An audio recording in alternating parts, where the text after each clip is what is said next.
Hello दोस्तों, आज के क्लास में प्रोफेसर जी का सुंदर रेड्डी जीवनी का आप अध्ययन करेंगे। प्रोफेसर जी सुंदर रेड्डी जी का जन्म 10 अप्रैल सन 1919 ईस्वी को आंध्र प्रदेश के नेल्लूरू जनपद के बतुलपल्ली नामक ग्राम में हुआ था। उनकी प्रारंभिक शिक्षा संस्कृत और तेलुगु में है तथा उच्च शिक्षा हिंदी में हुई। उन्होंने काशी विद्यापीठ, दिल्ली विश्वविद्यालय से अध्ययन पूर्ण किया। उनकी व्यक्तिगत एवं कृतित्व अत्यंत प्रभावशाली रहा है। उनकी हिंदी साहित्य की सेवा, साधना एवं निष्ठा सराहनीय रही है। हिंदी के विकास में उनका योगदान प्रशंसनीय है। दक्षिण भारतीय होते हुए भी उनकी हिंदी भाषा शैली उच्च कोटि की है। उन्होंने हिंदी के साथ साथ तमिल और मलयालम आदि भाषाओं में भी कार्य किया है। वे आंध्र विश्वविद्यालय में हिंदी विभाग के अध्यक्ष रहे। उनके अनेक निबंध हिंदी, अंग्रेजी एवं तेलुगु पत्र पत्रिकाओं में प्रकाशित हुए। उन्होंने दक्षिण भारतीयों के लिए हिंदी और उत्तर भारतीयों के लिए दक्षिणी भाषाओं के अध्ययन की प्रेरणा दी। उन्होंने हिंदी भाषियों के लिए तमिल, तेलुगु, कन्नड़ और मलयालम साहित्य की रचना की। वे आजीवन भाषाई एकता के लिए प्रयासरत रहे।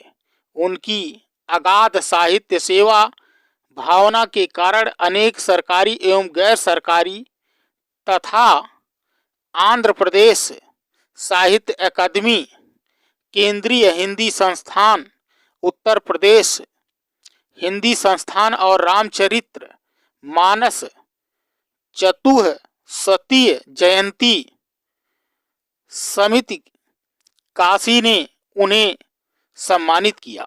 इस राष्ट्रवादी हिंदी प्रचारक प्रख्यात साहित्य एवं तुलनात्मक साहित्य में मूर्धन्य समीक्षा ने 30 मार्च सन 2005 ईस्वी को इस मृत्यु लोक से चीर विदा ले ली। प्रोफेसर जी सुंदर रेड्डी के प्रकाशित ग्रंथ इस प्रकार के हैं: साहित्य और समाज, मेरे विचार, हिंदी और तेलुगु, एक तुलनात्मक अध्ययन, दक्षिण की भाषाएं और उनका साहित्य, वैचारिकी शोध और बोध, तेलुगु दारुल लैंग्वेज प्रॉब्लम इन इंडिया कोस्ट में संपादित अंग्रेजी ग्रंथ।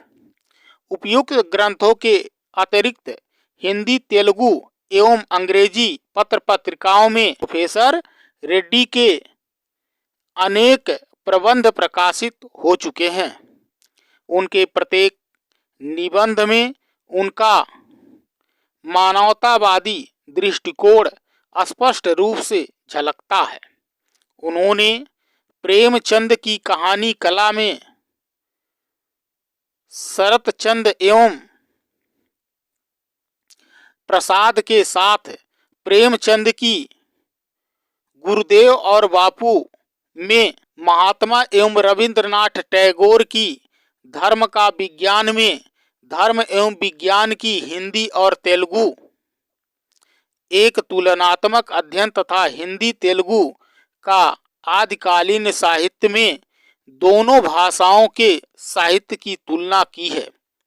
दक्षिण की भाषाएं और उनका साहित्य में उन्होंने दक्षिणी भाषा की चारों भाषाओं तमिल, तेलुगु, कन्नड़ा और मलयालम तथा उनके साहित्य का इतिहास प्रस्तुत करते हुए उसकी आधुनिक गतिविधियों का सूक्ष्म विवेचन किया है।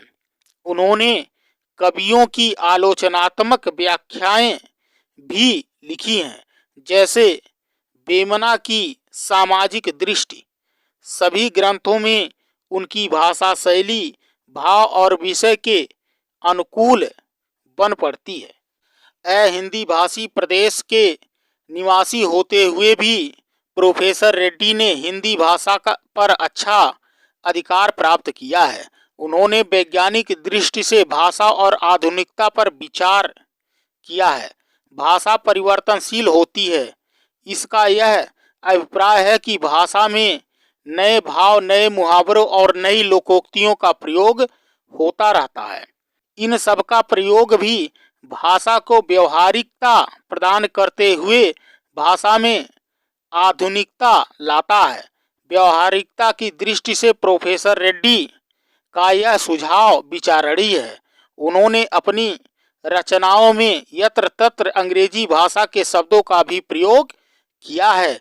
जैसे भाषा म्यूजियम की वस्तु नहीं है, उसकी निबंध शैली विवेचनात्मक है। साथ ही शैली में विचारों की गंभीरता के साथ विद्वता के भी दर्शन होते हैं। प्रोफेसर रेड्डी की शैली के रूप निम्नवत हैं, जैसे विचारात्मक शैली, विश्लेषणात्मक शैली, प्रश्नात्मक शैली और समीक्षात्मक शैली। बहुभाषाविद प्रोफेसर रेड्डी साहित्य जगत में उच्च कोटि के विचारक, समालोचक एवं निबंधकार हैं। हिंदी भाषी क्षेत्र में देश की कामकाजी एवं संपर्क भाषा के रूप में हिंदी को स्वीकार कराने में उनका अति प्रशंसनीय योगदान है। हिंदी भाषी क्षेत्र में से उन्होंने कुछ भी हिंदी के प्रचार प्रसार और विकास में अमूल्यन योगदान देने के कारण हिंदी साहित्य जगत में उच्च स्थान प्रतिष्ठित है। इसी के साथ प्रोफेसर रेड्डी का जीवन परिचय समाप्त होता है। आप हमारे इस चैनल को लाइक, सब्सक्राइब एवं शेयर अधिक से अधिक करें, जिससे अधिक से अधिक लोगों को इसका लाभ प्राप्त हो। धन्यवाद।